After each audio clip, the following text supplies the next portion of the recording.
Big Conversation with Skits. 2025 is here. A happy new year to everyone that is watching us. For you who's watching us from wherever you're watching us, thank you so much. Webale kwekumira ku mukutu bamasaba mwanya kuwagira omwana wemwe mwanya kuba ku mukutu mwanya kuwagira nabi. Now since we're in 2025, yeah, it's a new year, new blessings, new everything. And this information goes out to the creatives out there in case you have something that you're running. I think it's high time you started now. You don't need to wait for everything to happen in the right way. Start with what you have.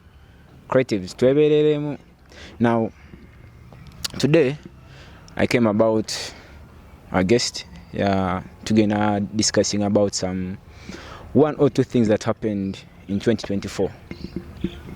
You know, every time a year comes to an end, to be analyzing, let's say, the music entertainment industry, yeah.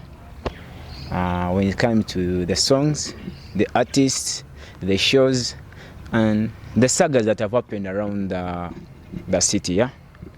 In our midst, we have John Andy. I was saying I'm Mumanye. How are you, brother? I'm okay. How are you? Yeah. It's a pleasure. It's a pleasure having you back here once again. After quite some time, about a year. It's a year now. I'm happy to be here. Chesa koba masaba.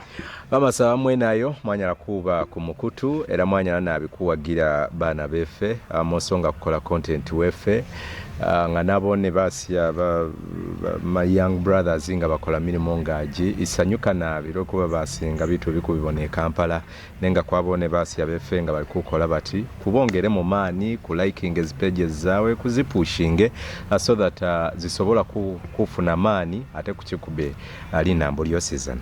Now before we get into the sagas of other stories, let me send shout-outs to some of the people who have endeavored to Okulabanti, the people in Mbale City, get the content. Bafuno information more. The shout-outs to you, Musosi Ibra. Shout-outs to you, Isaac King, John K Media. Eba content creators abasobode okubatu sako content movude, yeah. Just continue loving them. Now 2024 was a very terrible year. I don't know how I can say this. Go 2024, what you about here? 2024, I'm amazed when you used the word terrible. Yeah? I don't know in what terms, but it was a good year. Generally, it was a good year. I believe abamu kwabo balina bye baachivingiddemu omwaka ogwo 2024. Sekinomu balina bye baachivingiddemu. People have achieved things. And so going to the entertainment world here in our city or in our region, it has also been a fairly good year, not as expected, but it has been fairly good. And I believe we've learned something. I believe we've got something out of it that can take us through to this year 2025. Yeah. 2024. In Zenganze, let me take you into the shows. Let's start with the shows. Tunatoka kuba yimbi kunyimba bichi. Susan Wetete happened to have a show that was on Mother's Day and Mbale Coatesview. It was May 11th, yeah, in Coatesview. Wow, I think Susan is one of those artists. Betutatadde konyo maaso nebambi she's thriving to make sure Antino abera wao, and she had a very good show with a very good cause. Because when you look at mothers, I think that is a very, very big cause, and it was a successful show. The show worked out. I believe that this year she's coming back with the same cause. And you see, when you're doing shows as a cause, or keeping a consistency, atenga ochikoze awe wali omulamwa, people can come and support you this year. Gwakasente no kalya. So come next year, ebintu nebikola ki nebitabuka ne bakujjukiza nti gundi twakuwa akasente juzi naye tetulina maama gwe twalabako ng'ogulidde akaki ka mother's kit, tetulina mwana yenna gwe wagulira ku pampa sente ezo wazitwalawa, so they will always judge you bajja kubanga bakubuuza ebintu byaffe. They will be asking for the accountability. So shares is a cause. If you attach a cause on your show, because as an artist you're a brand, so attaching a cause ku gundi yo, ku show yo, you must be ready to live up to the cause. Yeah, but generally I believe she did really well. The show musho yo yakola bulungi nnyo, though nalisuubidde ekyali kisinga kaawo, because wano mu Mbale everyone has a mother. Buli omu alina maama. Why would we get just a few people, in a small room? Yet bana Mbale bosizana buli muntu alina maayi, buli omu bamuzala, buli omu alina maama. So I think tukyalinamu obuzibu okusupporting our talent, but if we cannot support our talent, can we come and support them for the cause, so that the cause can grow ate okwongera okubuilding our artists. Susan aside, ani omulala yaliko? Warren Tricks had a show that is in Mbalwa. Yeah, the show was in Mbalwa, that is around Bweyogere. Wow. I think he was the first artist okukola show outside here, if I'm not mistaken. Okukola show, organized it outside Mbale, najitwala in Kampala, and people traveled all the way from Mbale nibagende Kampala, and they supported. I saw very many tables on socials. People would book for the tables, abantu basasule sente ku tables, and then even people in Kampala, because when I reached there, ngenda okulaba faces zentekinze so long okulaba nga siziraba wano mu kibuga. They were surprised, and they came in big numbers, and I think it's one of the most successful shows wano mugundi mu music industry affe. That is a very, very big plus for Warren Tricks. We are demanding for a show at home. If he had the powers to do a show in Kampala, then he can have the powers okola show wano neba ey'amaanyi nnyo. So I'm looking forward for 2025 for Warren Tricks to do a show wano mu kibuga ky'Embale. But the Mbalwa show, wow, big up on yourself. Neba promoter bamuyambako bacheche ba Ronnie, and the show was a success. Olwe byali awo byayitawo about that show. I think teri bitayitamu olaba fa bazoganye endongo eno abagitegeka abagikola buli ebyo bibaamu, but at the end of the day, if you can sit back nogamba yes waliwo ekitayitamu kano kakola bwe kati, can I learn from this experience so that I don't make the same mistakes? Or if I worked with Ande and he didn't hit the mark that I expected, either I don't work with him next year, or I urge him to pull up his socks, akole better than what he did last year. Okusinga tubeera gundi go akola boti, so I don't need you anymore. Tukirabye, but anyways, we happen to have a show of MC Gavin. Yeah. MC Gavin, I think DJ Sharp Kid also had a show. Yeah, we had MC Gavin had a show towards a show. Sharp Kid had a show towards a show. Let's talk about those two shows. Of course, Naboba acts baffe. These are also artists, they are creatives. Managing to pull out yourself, nogamba, no, I think I'm man enough. I can call upon people. Kuja neba ndaba neba supporting that alone, no standing. Many artists ngaba yimbi, many DJs, many MCs cannot stand and say katika nkole this. But you standing up, Gavin standing up, Nogant, I'm doing this, that alone is a success. It's a credit. I congratulate my brother Gavin MC for that. And then the show was a good show. as per the expectation of we yatuteera ge makage mwakubira, so the numbers came. And then Sharp Kid naye, yes, the show was good. Naye nga bw'ogambye nti no mulimu ebiyitira, ate ffe abategeka tumanya amaziga ge tutera okukaaba eno ne twenyiga emitima affe bennyini ne tuga maani abantu baze naye baba ensawo si nsanyufu, so ebyo byo bibaamu nti oba akasente kayise wano here, but at the end of it all gwe nga brand, if people come around and see the numbers, they attach you to something really big. So Gavin is a big MC.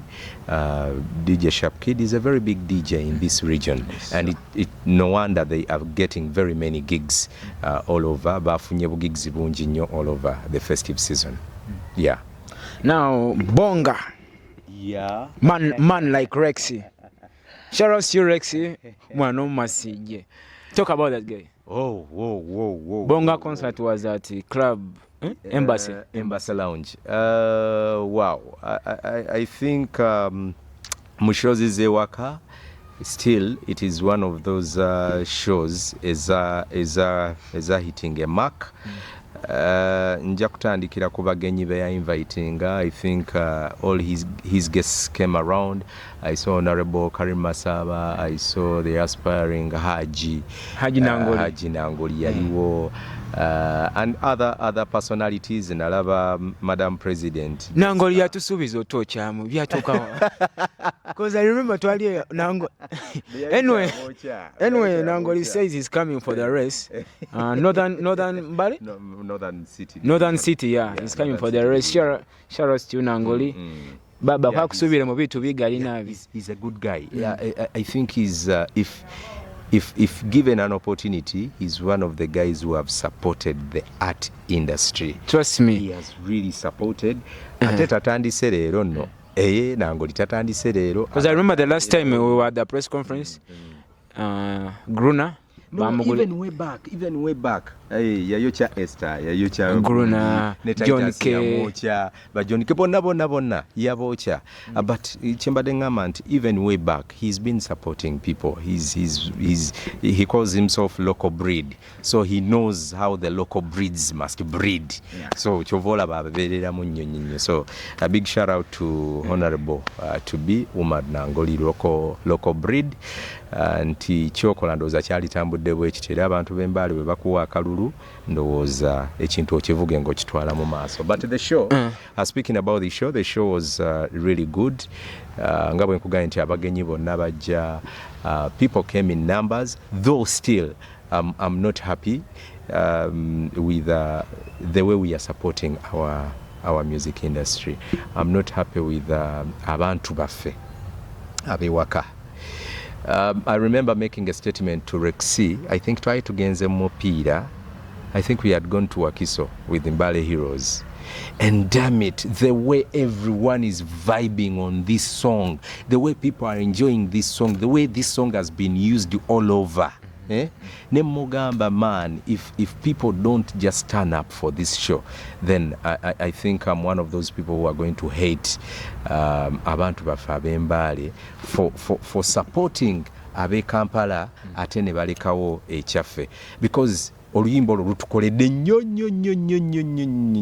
I would expect fans ba Mbale Heroes bonna. Talking about that song, it has also played in cultural grounds. I'm telling you, it is cultural, it is entertaining. Oluyimba twalujja ku Rexy and we owned the song as the fans. Afe abanyumirwa music, we got it off Rexy, and it's no longer his song, it is our song. So I expected Rexy, this to be his year, with big numbers turning up in Embassy Lounge. But Abaja, we want to take the moment to appreciate them. Abambi bebale kujja, and they supported him. At the end of the show, he told me, bro, I'm happy and I'm contented with what I got. And he got something, at least. Naye, banai, tuongera okusupporting. Amanyi matono nyo. I would expect better than that. Uncle Andy, let's leave Bonga aside. We twatuka reached on the date 7th December. That was Njite Derby. Njite Manchester Arsenal, because we happened to see that was Titus Vibes, Elgon Mijam and Aston 95 at Thatch Gardens. Trust me, Ogamba, abantu bembaite bawagira. But people came. Abantu bawagira. Because the number that was at Mijam, the turn up was good. The number was at Thatch Gardens, turn up yali nungi. What's your say about these two shows? Before ndowozanga sina dissecting those two shows. We had other shows later on. Those that we tugende kuziri. We had Inspector Jill Experience. Inspector Jill was after. And after. Yeah, I just wanted to hit on them. Or over to Malechino. It's okay, you can hint on them. Yeah, before I dissect the other one. Inspector Jill had a good show at Smack Trekkers. And which other show? Then we had a Street Jam, Wambuya. Omwana oyo Mr. Washa. Simancha mugamba bwemwogereko. Ndowooza bwe tunagenda mu shows z'omwaka tujja zoogerako, but he also had a show. Naye ate namulabye e Bududa. I think it was Christmas Day. Damn it! Yategese Bududa. Oh my God. It was massive. It was totally massive. It was a very, very good show in Bududa. A success, I would say. So I think wano ndowooza yabulamu ebyokukola bye yali ateekeddwa okukola by'ataakola. So show nebeeranga bweri. Any mark naye alina show? Then any mark we had in Budadiri. Yeah, we had in Budadiri in Wagagai. Yeah, it was also a success. I would say he ferried people from Mbale to Budadiri up in the hills. Era kyakubako bwekiti. It was a success.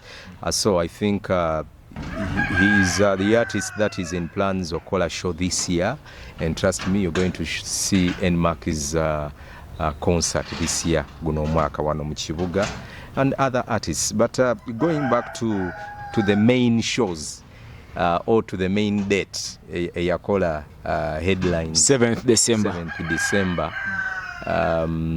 I think that date created controversy from around was it September? August. I think it was around August. That's when that date created controversy, because personally I selected the 7th for Asta. And then later on, and Titus also naina wanika. Of course toyinza kumanya oli alina plans ze, buli omu aba ne plans ze. Of course fenga abawagizi tubamu ne feelings lwaki ekitegeeza yavuddeyo lwaki yankopye bla bla bla bla bla. But the two shows had rivalry ezitali ku bayimbi bennyini, but rivalry ezajja because of other circumstances around these artists. You get. Nti Titus had his issues around him. Esther naye n'aba ne issues ze. So issues zino ne ziboilinga okugira 7th December nefuuka ensonga. Yet at one point these two even tried to sit down and think of resolving and agreeing to see how they can either one postpone the show or omulala akoleki. But anyway, fast forward, the two shows were good. They were a success. Of course, nga bwe nagambye nti no mulimu bingi nnyo ebigambo ebyogerwa ebweru gwe byowulira nange byempulira ebigambo bingi nnyo about Esther's side, about Titus's side. I really didn't want us to talk about that because kigena twalira ku time tulina list eyokute. That's going to take us a lot of time. But leaving that aside, sure, even in positive side and negative side. Exactly. But let me talk of the positive side. Sure is zaga nezileta competition in the way that okulaba nti Mbale we have a big population. Kyagira kya booming sound music okimanyi nga sheno 7th December bajogerako e Kampala. Sure. Do you know that guys were talking about kyekiri Mbale? Douglas called me nangamba gwe guy kiki ekiri embali lwaki temwakkirizaganyiza you see, and those are some of the positives ezituyamba okola ki okwongera okubuildinga industry yaffe. So I think for the positivity, sharing a date, it was really good. Zombie created business for people. Created lots of businesses, and also in one way or the other, believe me or not, an artist, my sister, Asta 95, yengo omuntu kyamukolera ate nnyo it more lifted her up nga artist. People started wanting to know Esther yani. They started wanting to look for her music at times when they were not giving her too much attention. Ne bongera okumuwa attention nti kitegeeza omuwala ono wa tabbu, and she's very talented. So ne bakizula nti ekitegeeza Mbale linayo n'abawala ab'ettabbu bwe bati abasobola okuyimba. You know, so ng'osanga omuntu akubuuza ne Esther yani eyesimba mwani mu Titus agamba nanuuna anyala Esther namwesimbyemu omuwala. No, let's go and see this girl, you know. So bye bimu ku ebyo byayongera, and then we saw the production of shows ng'erinnya Mukoko for our local gundi shows, because literally tubadde tumanyi nti bushozi bwaffe settingawo ka platform awo abaana bajje bakube, but guys set up super good stages, very good production. I saw Titus's production, it was good. I saw Esther's production, it was super good. So ng'olabira ddala nti ekintu kati ku level kwe tukitadde eri waggulu nnyo. So gundi Papa Lova bw'aba ali kwagala okujja kukola show alina kati naye kwepimira. Bano bataddewo standards. They've set standards. Oyina kwepimira. Tetwagala tuwa below. Tuwe kati standard nti Esther yakuwa stage masavu. Titus nakuwa stage masavu. Tuwe standard. So that is the level. Ezimu ku positives zetwafuna mu competition yeyo, which I believe ntino kyali kirungi nnyo. And then you talked of the numbers. Abantu bajja bangi nnyo for Titus. They really showed that he's a huge big brand, and he's one of those guys that we should be leaning on in our industry.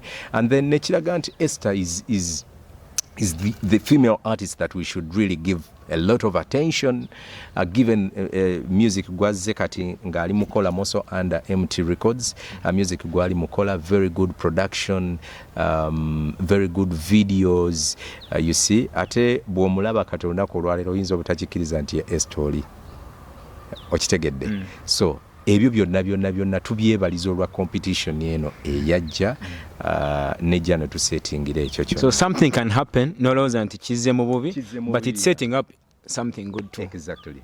Let's leave shows aside. By the way, nga tetunava ku shows Papa Lova yatukangamu made in Mbale. Nofia naye natukangamu. Nofia nakanga. What happened to these people? Of course, Nofia yakangao on the date with Inspector Jill.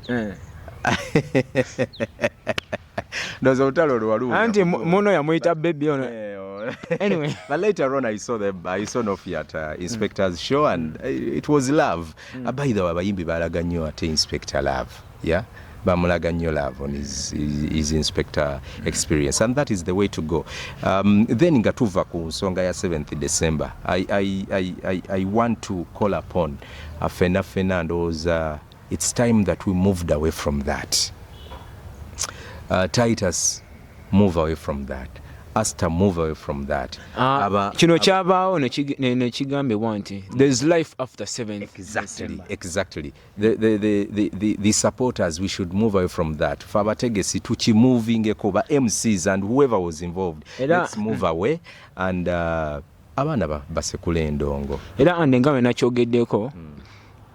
If we were to break the shows mpola tujasulawo kubanga twakanya bwe there's life after 7th December ne tuvaayo abantu babeeyo mubaza maswani, but anyways let's leave that aside. Sisobola kwogera not Titus. But me, I've been talking with Titus. He's a brother. I've been talking with Musosi. He's my brother. And you're like, what the hell is this? You know? byaliwo yali ndongo kati mwabatamanyi bubadi bwa ndongo fe twali mu ndongo waliwo life kati twagimala era kati tutambula. Talking of the shows,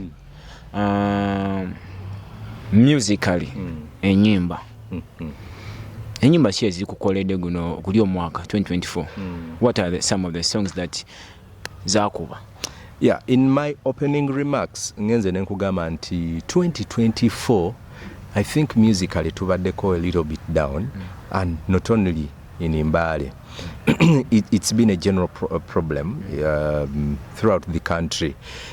Nti music waffe tabadde up there. Tuwabadde nnyo muzinzi gwa music where you'd send man kuruno abana endongo bakoze eki bagikubye. I would try to trace out the reasons as to why. I think that would be a story for another day. But music yokutwaliza wamu abadde wansi now. Here at home, bwotunulira ntino mubaddemu 1 2 3 icons. Let me make something clear. We are just listing the songs. We are not putting them in numbers. Yeah. But we shall come up with one song we tuga nti kano katukubira 2024 year. We shall not put them in numbers. Yeah, now in my opinion, we had quite a number of songs. Enga bwenkuganira nazo tezibadde nnyingi nnyo olw'ensonga nti no ba artists babadde beat down tebatuwadde kye tubadde tubasuubiramu wadde abamu babadde baproducinga, but it has not, you know, moved us a lot. Setinga is one of the songs this year. Idi Masaba and Titus Vibes. It was so cultural. It was a culture song. Bonga. Rexy. We had Ndizi listinga just. We had Wambuya, Mr. Bwasha, a very good song. We had Kuze. That Esther, was Rodney Governor. Yeah. We had Superwoman. No Fear. Heaven is the Goal. Still no Fear. No Fear. Yakoze mulungi 2024. Big shout out to you, No Fear. Mulungi nnyo gyali. And to me ndowooza yasinze otuvuga obulungi this year. We had Luta Continua, no mwana oyo. That is Stivo. Yeah, they had a very good song there. We had I usually look at this guy, a fresh director, but you see, talent is something that you may not be able sometimes okujikwatirawo at the moment until someone brings it out. Nachikulaga nti yes, this is what I have. After giving us which song was it? Tayo Mwenya. This year he comes back again with Yanke, yeah. And I think it was a good song. This year nga bwenkugambye ennyimba ojazibalira ku ngalo. There's a song that Yanke yafulumya is single. It's called Life of the Party. Kawade banga nako. Yeah. It was a good song. Yeah, it was a good song. Nenze nkubalidde ennyimba ezigezezaako kubanga zisukulumamuko. Of course, Sonia Man abaddewo n'ennyimba. But I've failed to mention any of his songs. Yeah. Sorry, I keep on referring to him because he's a brother and but tetulabye oluyimba lukoze eki lumuyambyeko okuteekawo force n'ayimira n'agamba yes this year. We've had abayimbi bangi nnyo abayimbi ennyimba zibadde nnyingi nnyo, but giving these 1 2 3 songs zendabye ntino zino zo nga buli lwe bazikuba somewhere wooba oli you feel like yes abasajja bakoze eki bakubye oluyimba. Songs like Wambuya oyinza okubanga maybe fabomi bibaala tetuluwulidde, but this song has been a song, Mr. Bwasha. It's been a big huge song. Wambuya lwe luyimba lwogenda okuwulira mu bubaala obutonotono, ogenda oduwulira Nawuyo, ogende Nakaloke bali mu Ddukuba, ogende Bududa, it's a big song, ogende Deep in Budadili, it's a big song. Same to Bonga. Nti ziyinza obutarelating properly with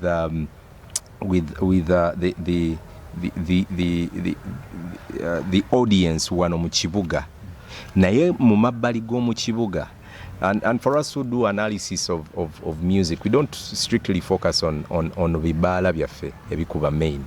We look at the different areas that consume the music netuweyinga, and then of course the socials ku YouTube and what have you. Bonga has been really a big song. Yeah, Though and there's then, some of course Titus natuyuwamukawo nga tugenda okugira omwaka. Titus is a strategic artist. Ate game eno yagibala. So before you think of setinga nkyekugana akoze eki abayisemu. So he has had 2 songs throughout the year naye bwe tuba tubala wadde nga nkyekugana lwazze towards the end of the year, which is really a good song. It's a sing along. You go to clubs and everywhere people are singing along. So and then ndowooza ne Esther naye n'atuwaamu awo oluyimba some English song, Stay. Yeah. So the year has been good for 1, 2, 3 those particular artists be babadde n'omwaka omulungi, but I personally want to recommend one artist. Yeah, I want to recommend one artist, and that is No Fear. Yes, No Fear. UG, to me, he had a better year than everyone else. The 2 songs have been big, huge songs. Superwoman was a very huge song, and it still is a big song.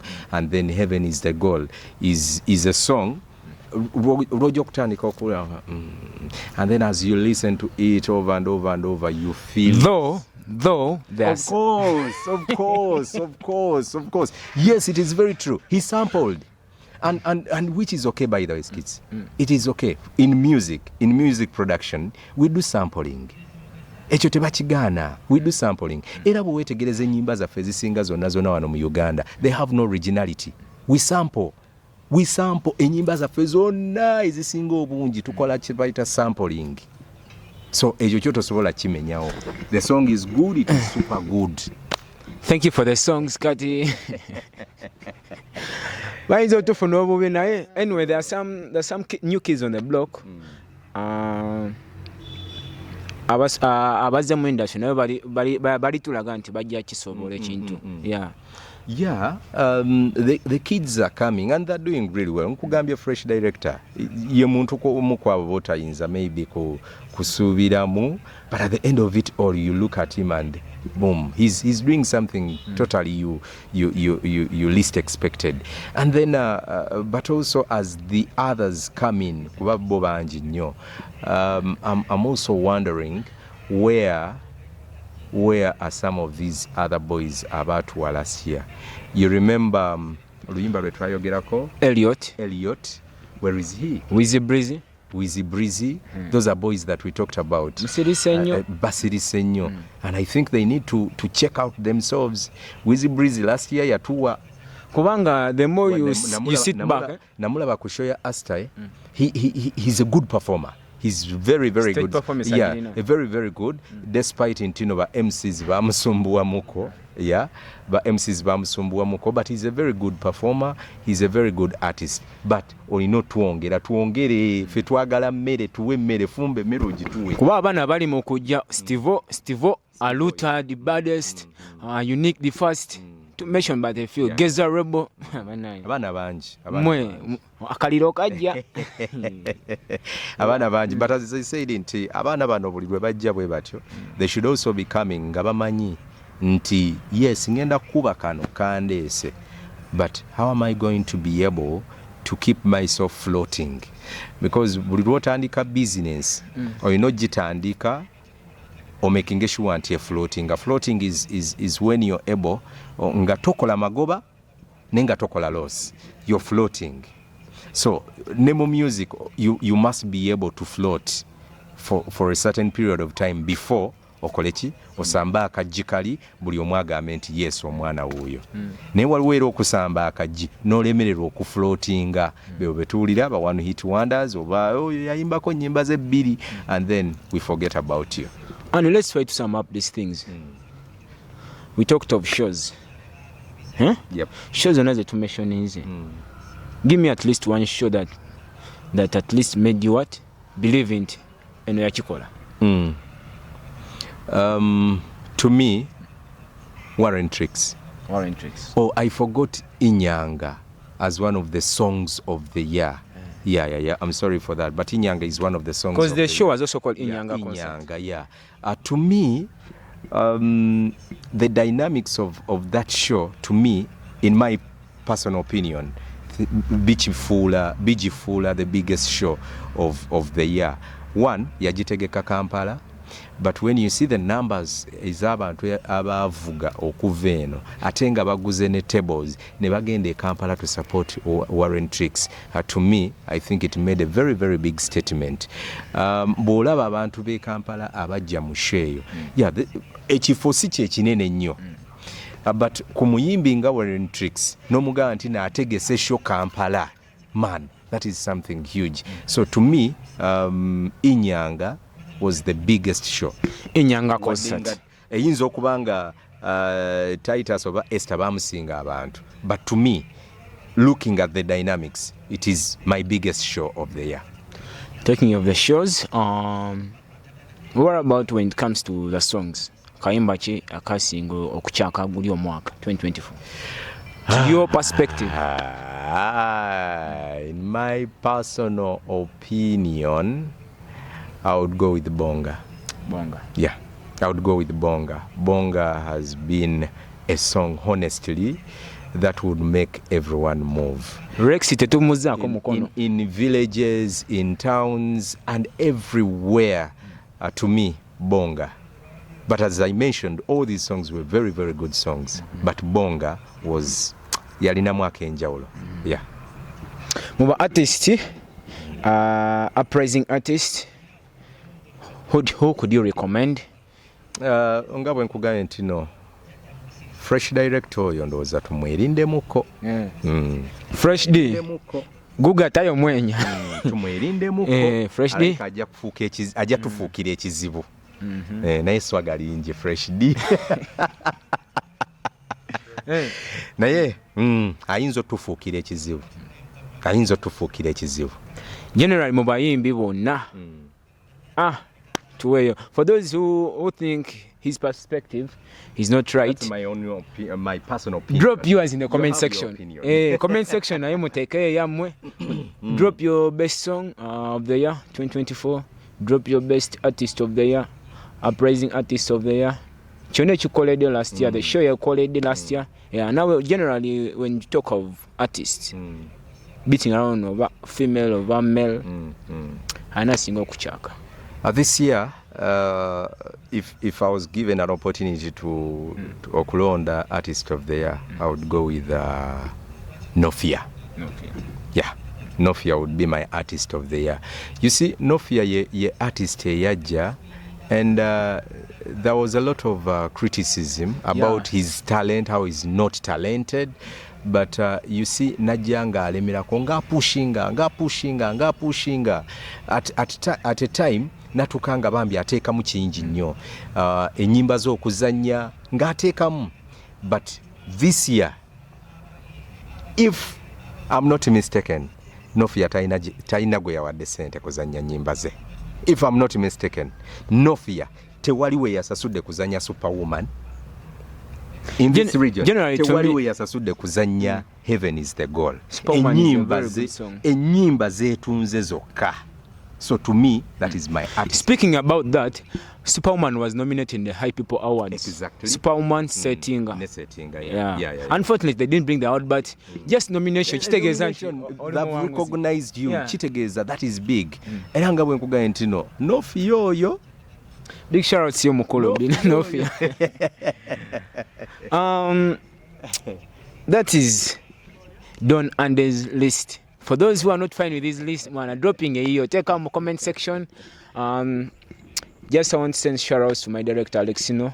Mwebale nnyo okwekumira ku Skits Media. Thanks for tuning in, thanks for subscribing. Let's continue loving and subscribing. Now, don't Andy katusibire just in 2 or 3 words katubulire what we expect in 2025 anigo subira otuwa fire. One, I want to thank everyone who has supported the music industry. A big shout out to MT Records. A big shout out to every team. Ebadde ku bayimbi ab'enjawulo, the teams behind Nofia, the team behind Rexy, the team behind Titus, manager Ivan, the team around all artists, manager Jeffu, and then the MCs and the radios, bagundi ba Ibrahim Sosi, ba nibona bambi bakoze kyamaanyi nnyo to keep this industry waggulu wano weeri, because if it is not for those people, ndowooza industry eno teyali badde. I think I want to thank them ekyensuso nti bakoze kyamaanyi. Omusajja nga MT Records, someone who came from nowhere that many of us didn't know, natandika okuteekamu a lot of money in our industry. Nayongera competition n'omuliro ogw'enjawulo, netutandika okulaba abaana baffe nga basasulwa sente, abayimbi baffe ne basasulwa sente. Now everyone recognizes nti DJ must be paid money, everyone knows that an MC must be paid money, you know, si byakujja kukuba mu bukubi. And ne baala zaffe ziri around nazo kati bakkiriza nti MC bw'abazze banaye mu musasule, Buni Aga bw'abazze mu musasule, Kata bw'abazze mu muwe sente ze. So ebyo byonna bye birungi ndowooza ebijjidde mu competition eno, okusingira ddala MT Records gyakoze ki, gyasetinze. Twagala kumwongeramu maanyi, twagala kumuzaamu maanyi. Please continue supporting the industry. I know that lots of criticisms okuva mu bantu abatakitegeera, abatakibayinga on the other side of light nti buli kimu kijja n'ekirungi, but to me I want to ask you, please hold on there to pushing a music industry eno at one time. Maybe you'll take Amuchinji, because he's one guy we've seen supporting all camps. He's supporting every camp. Buli muyimbi ajanti ataddewo, he goes, he buys a table, he supports najja n'abeerawo na supporting. No matter who, bonna abaddewo. So ndowooza omuntu ng'oyo tulina mukwata mugundi ffe nga ab'embaale tulina mukwata nga kyatika, twongere okuba nga tumukozesa atuyambeko okwongera okuzimba agundi yaffe. I think MT tumufune erinnya ly'ewaka oba bamite Masaaba. MT oba Masaaba Nkunda. But anyways, Andy, thanks for coming through. Thanks for adhering to our invite. No tukola analysis. Yeah, thank you so much. I want to wish everyone a happy new year. Omwaka omulungi bambi, omwaka omulungi of success, a year of achieving whatever dream that you're dreaming to achieve. Bambi Mukama akikukolere, akiteekemu obwangu osobola okyachivinga. Ate omwaka guno tugukolemu ebirungi bingi nnyo, okusingira ddala ku music industry. Tutandika okukola shows ez'akabi, tutandika okujjuza ebisawe tukube Mbale SS. Nja kusanyuka nnyo nga waliwo omuyimbi agambye nti banayenze nnuma Mbale SS. But then kidda ku bawagizi bannange mbeegayiridde, please our supporters mujje mu supporting art waffe. Come and support our art. Tetujja ku supportinga nga be Kampala bokka. Come and support our art. Bwetyo bwe tugenda okula. Gundi Nofia tagenda kugula motoka, Titus tajja kugula motoka, Esther 95 tajja kugula motoka nga gwe tozze kumuwa mutwalo ogwo oba ebiri. Jangu omuwa omutwalo ogwo agule motoka, ate tulabe nti music waffe tulekerawo bajerega, kuba buli tubajerega naye ate tetubawa. Thank you so much. I love you. Stay blessed. Don Ande. Thank you so much for those who have kept it a big conversation with kids. Tubeerako nnyo this 2025. Just expect more fire. Mubeereko nnyo. Happy New Year. The Big Conversation with Skits.